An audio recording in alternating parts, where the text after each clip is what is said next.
Well, I told you, Baby Jet is in the house. Asamoah Gyan, former captain, Black Stars captain, and legendary footballer.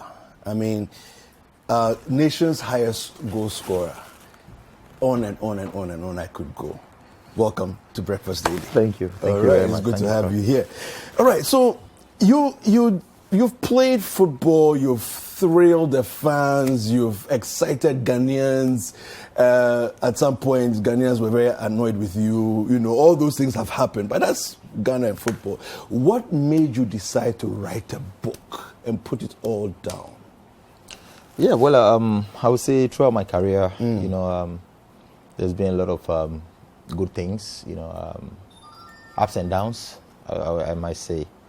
And I'm somebody who tries to do everything like behind the scenes, yeah. You know, even donations and all these kind of things. You want people to you know, in the beginning of my career, you know, that was what I was doing. You know, okay. I don't like cameras around when I'm doing these things. Okay. You know, but it got to a time, you know, my team was like, you know, at least people should recognize what you're doing for the society. Yeah. And before it was really back and forth thing. You know, we didn't want to, you know, but I had to just give it a second thought, and I was like, oh, okay. At least when people see what you're doing, it can encourage somebody, you know, the young generation, to also give back, yeah. you know, to the community. You know, so right now about my book, I feel like there are a lot of things that people will take inspiration from. You know, the younger generation that are coming, they can pick something from it. You know, the positive side, the negative side, all comes with the territory. You know, so yeah, that was the plan. I like the title though, legendary. So, guys, look, the book, he is legendary, okay, but the title of the book is Legendary, which is a play on his name, Gyan. You know, who came up with that? That's brilliant. Yeah, the team. You know, okay. We were like, I was even surprised when the name came up. Like as you said, I was like, oh, okay. Me that have my name, Gyan. I didn't know to. You could use that. I can use that for this thing. You know, and it became perfect. Everything was perfect. Legendary. People call me legendary. And, so when they did the legendary, I was like, wow. This smart move. Yeah. Now, I want to say congratulations for writing the book, because I think that one of the things we've always said about Ghana is that we're an oral society. We like to pass on the stories from story to story. But the story changes with time. When you keep talking about it and you don't have it recorded somewhere. So congratulations for putting that down on paper. Thank you. I think it's important that we have that. But let's go back a little bit and talk about some of the things that happened in your career. One of the questions I ask myself is, you know, you started at Liberty Professionals, then you went, you know, abroad, you went to Udinese and so on and so forth. Now, I was watching your goal scoring, you know, a trajectory, and I noticed that by the time you went to Ain, that's the place that you started scoring like massively. I was wondering, I mean, so those of you who know that he scored 51 goals for the national team, he scored over 170 goals in club football as well. What was it about? Was it just a trajectory of improvement in yourself? Or was it that the Arab Emirates side, their football is a little easier to play? Well, people will say that. You know, people will say, they rate that league like one of the lowest league. You know, but for me, I don't see it that way. Okay. You know, I felt like it was the right time. It was my time you to go there. For me to go there. Maybe it was destined to, because I went there in my prime. Okay. Yes. You know, when I started doing very well. That was when I moved there. You know, so I always tell my people, I played all my club football, club football there. You know, had the better players around me. You know, those who suit my style. Okay. You know, I'm somebody who likes to, you know, do the finishing touches. You know, so they were creating a lot of chances. You know, so. But no disrespect to other clubs, you know, the clubs I played, you know, I was growing up, you know, but when I got to that stage of my career, I felt I was in my prime that I could have played for any club You know, so I was in my best shape of my life. Yeah. Why the move from Sunderland though? Because I think that you were doing quite well in the Premier League, and maybe giving yourself another year or two in the Premier League, we would have seen, you know, probably move into bigger clubs. Why the move at that point in time? Yeah, you know, it's just a decision taken by myself, you know, my family, everybody.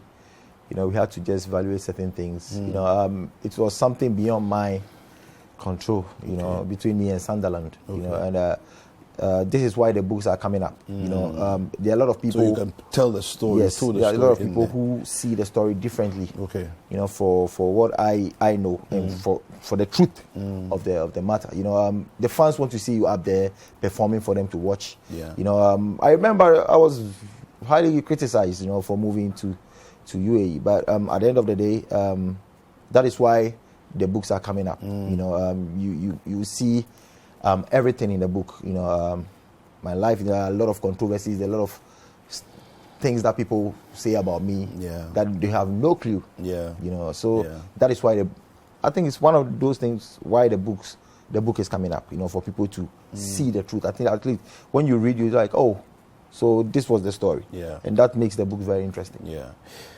In your professional football life, what's your happiest day? My happiest day? Yeah, in your professional football life. You have to find out in the book. It's in the book, eh? Yeah. You wrote it in the book? Yeah, you have to find out. Okay, what about your saddest day? My saddest day? Yeah, where you thought everything is in the book. I just don't want to reveal everything. You know what? The book, they will read it. I want everybody to just buy the book. Yeah. You know, and then at least draw some inspiration from it. You know, sometimes I just look at people like, oh, they thought I was from the sky, and then I just fell down and became Asamoah Gyan. You know, but the story behind it is what people have to see. You know, give us a teaser. Right. So you know, appetizer, just it prepares you for the meal. So give us some teaser from the book.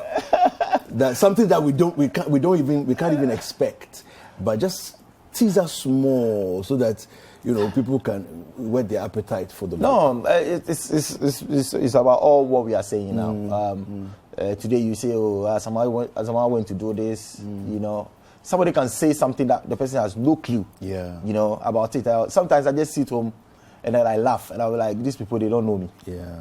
You know, they just and some people even write stories without even thinking about what the person will go through, the sentiment and everything. They don't even care. Yeah. All they want is their mileage. Okay. For people, when they see a story there, you know, people will go and watch it, or people will go and click it, and that's all they want. Looking for, you know, and I find it very, very selfish. Yeah. You know, it is very selfish. You know, for you to don't even think about the person you are writing about, the negativity and everything. They just want people to read it. Yeah. You know, so if they hear Asamoah Gyan has done this, they put it there.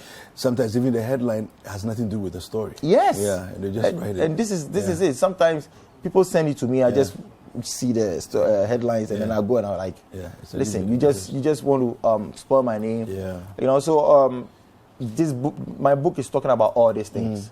You know, the actual fact, the actual story for people to understand. Yeah. You know, the perception they have about me. What do you think about the current Black Stars squad? I mean, you say you've not retired yet, but you also say that you need to get back in shape, you know, before you can, you know, if you're going to play. Yeah. Looking at the squad as it is, what do you make of it?